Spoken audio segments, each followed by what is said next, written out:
Jirra jirtu kabajamtoota jaalatamtoota hordoftoota keenya akkam jirtan fayyaa keessanii nagaadhayi an nagaa kootii galata waaqayyoo baga nagaa fayyaa taatan hin jecha egaa har'a waan addaati isiniif qabadhee dhufe jechuudha.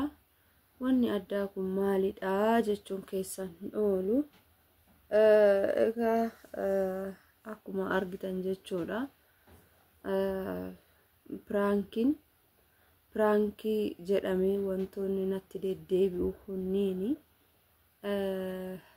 hammam anaaf boqonnaa naa kennee hangam immoo anaaf yaaddoo ta'ee hundi keessan kanuma argitan jechuudha. Egaa asirratti baay'ee ulfaataadha dhugaa dubbachuuf kana jedheetu dubbachuun waanuma argitan jechuudha. Amma mee ani baay'uma tokkon jechuudha baay'uma tokkon isaan laalaa jira isaan amma daalaa jira walumaan jechuudha. Hundi keessanuu in argitu jechuudha. Egaa piraankii tokkicha gaafa jalqabaa viidiyoo gadhiifamu ani piraankii noormaalii se'een jira garuu haa ta'uti shakkiin keessa koo jira jechuudha. Deebi'ee lammata isaafuyyuu mee gaafii nan gaafadha. Tariitii annummaaf aarsuuf moo miira koo laaluuf immoo maaliif piraankiin kunuyyuu hojjetamaa kan jedhu dubbachuun barbaadee ture. Garuu osoon isaa hin dubbatin piraankii lammaffaa narratti hojjetan jechuudha. Piraankiidha jedhaniiti isaan wanti isaan hojjechaa jiranii. Ani immoo yoo piraankii akkanaa kana hin fudhadhu jedhee tanan jechuudha kanan diduu.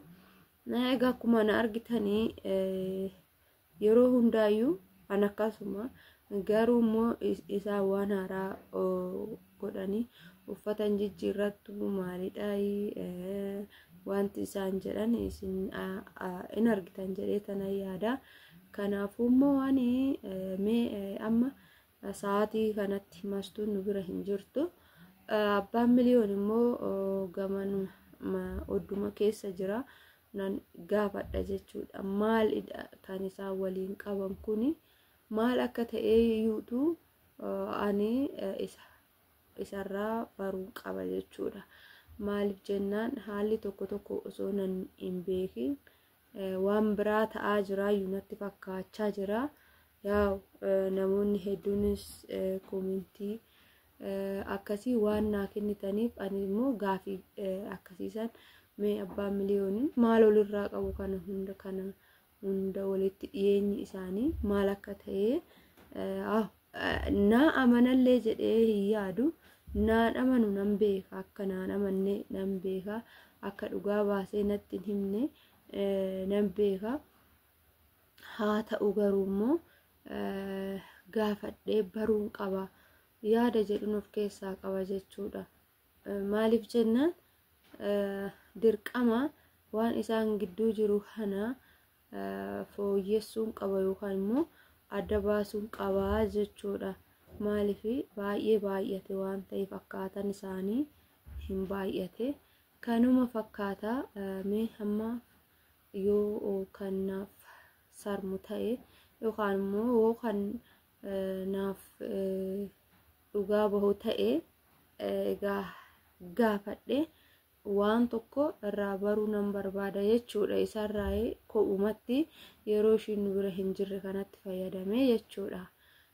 Kanaaf immoo yeroo ishiin dhuftes waan isaan waliin qabanii inni kan dhugaa hin baasne yoo ta'e ishii gaafadhee ishiirraa dhugaa baruu dirqama jechuudha. Wanti kun akkuma argitan bultiidha. Bultii kana keessatti immoo wanti nama mudatan qormaanni hedduudha. Haa ta'u garuu mee ani waa wayitu shakkiin koo kana egaa piraankiin kun illee baay'ee keessa kiyyatti hafe jechuudha. Hangaafa duraatis haa ta'u ammaa kunis piraankii akkanaa kunuyyuu maal akka ta'e nagaluu didee jechuudha isinii galee natti hin bareenne. Kanaaf immoo waan shakke tokko gaafadhe dhugaa baruun qabaa anis immoo of eeggannoo taasisuun qaba kan jedhu jechuudha yaanni kiyya. Mee isin asirratti maal jettu isin? Tariitii dhiisisaan in taphatu hin qoosu jettu moo lakkii wanti kun karaa akkuma isin koomentiidhaan jettan wanti kun karaa biraa deemaa jira moo deemaa hin jiru? Yookaan immoo qoosaadhaasi qoosaa kana haadhii isaan haa taphatanii rakkoon qabu si maal rakkatte ati yookaan naan jedhanis ta'e immoo naan jettanis ta'e yookaan immoo dhuguma siin jedhanii akkuma siin jedhanu yuunu waan hin taane sirratti argaa jirraa. Kanaaf waan akkasii yoo kan jettanis ta'e isin hoo maal jettu? Ani immoo abbaa miliyoonirraa waa tokko nan bara jedhee tanana yaadaa jira. Mee walumaan turtii taasisna. Nafaana turaayee sagalee kiyya immoo qofaanis baay'ee naqabee jira.